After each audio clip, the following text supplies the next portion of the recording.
ịbụ ezi nwafọ Igbo ebe ọbụla ịhụtara onwe gị na Anambra na Yoruba na ebe ọbụla sọkwa gị nọrọ ịbụ nwafọ Igbo gbaa mbọ ka ị na-eme ihe ọma.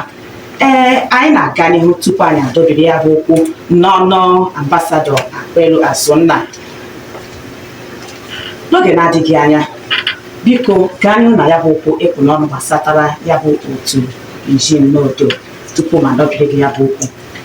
Ihe m na-ekwu tupu edobie okwu na oge m bịara ebe a, ọ nwere ihe m hụrụ ọ bụrụ m ya mụtara mụta oge ndị izi ji na-akpọkọta ụmụnne ndị nọ na Benue na ndị nọ na Cross River, ha na-eme ihe n'otu olu ọbụladị ebe ihe gbasara policy sitiri ha dịka steeti, mana ha matara na ha bụ ndị izi na ha bụ ofu. Ihe ahụ atọgbu m si na ndị Igbo niile na-ege m ugbu a ka ụnụ nwee ike ṅomie ihe a, maka na ihe ahụ ihe dị mma. Ọwụhụ esi na nwanne gị anọghị n'ụlọ nwere ebe otu esi kewapụ ya sisi na ọwụzi nwanne gị nsị ndị ezi ụnụ nwekwa aka bịaruzie ha sị m na ha na-atụọ m bụ dịka anyanwụ ndị Igbo nke ezi na ala ezi.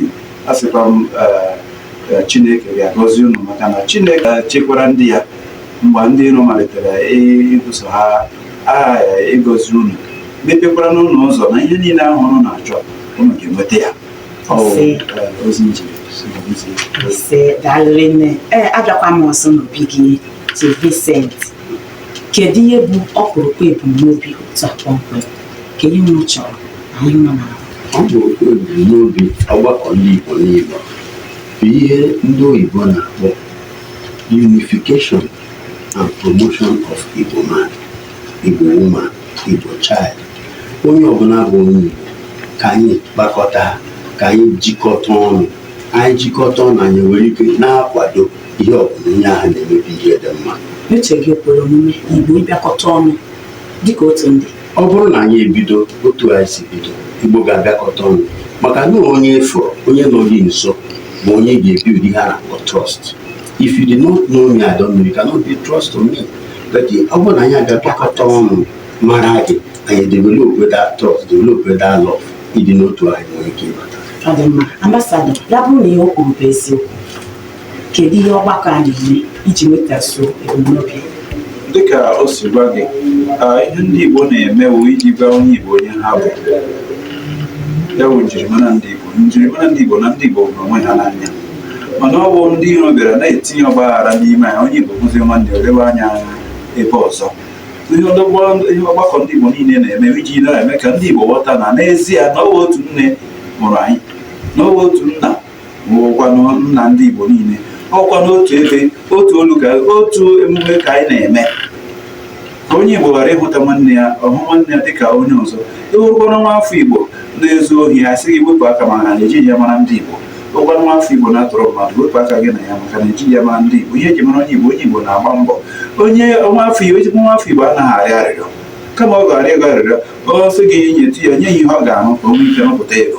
Ọ bụ ihe eji mara ndị Igbo. Ndị Igbo gwara ndị na-emepe obodo, anyị werekwana ohere a na-agwa ndị Igbo ka ha nwee ike chịkọta onwe ha ọnụ, na-abịaru na-eleba anya ihe gbasara obodo ha, ka e nwee ike wulite akụnụba ha. Ihe ndị ọgbakọ ndị Igbo niile na-emekwanụ iji gwa ndị Igbo dị iche iche ka ha nwee ike na-azụkọrịta ahịa, maka na ị nwere ike ịwụrụ otu uru na-eme ihe a na igwe ọkụ nziza ndị ụwa ozi.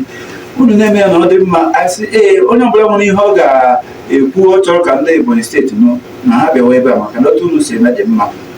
Ewuru nwa afọ Igbo nwere biznes ị na-eme dị mma, ya chọpụta na ihe ị na-eme dị mma, anyị agaghị asị gị nye ya otu ego ma ọ bụ ndị ọgbakọ ndị Igbo ga-apụta na-eti ya, na-ekwe ka ụwa mata na ihe ị na-eme dị mma, ka ndị mmadụ na-azụ gị ahịa, na-akwalite gị. Anyị na-akwalitekwa akụnụba ndị dị iche iche.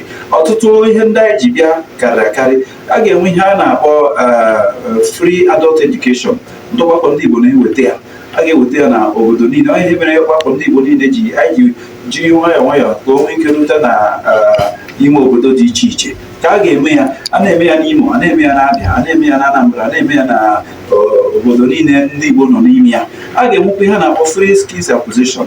O nwere ndị chọrọ inyere ndị Igbo aka, ọkwa n'ohere a ka anyị na ndị Igbo onye ọbụla na ebe ọ nọ ka o nwee ike lebata aha ya. Ka mgbe oge ahụrụ anyị mara ndị bụ ndị Igbo matara na n'ezie na ha chọrọ ime ihe ga-abara ha uru, barakwanụ ala Igbo bụrakwana Naijiria uru.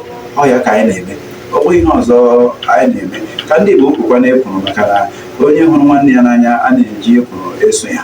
Onye hụrụ nwanne ya n'anya agaghị edube ya n'ụzọ ọjọọ. Ịhụkwara nwanne gị na-aga bụ ụzọ, a sị na onye hụ ọkụkọ na-abọ nsị ọ chụpụ ya maka na nwaanyị ga-atọ ọkpa ụkwụ ya. Ọ dị mma, oge anyị na-akọzi kwarapụ ka anyị gbapịa ọsọ.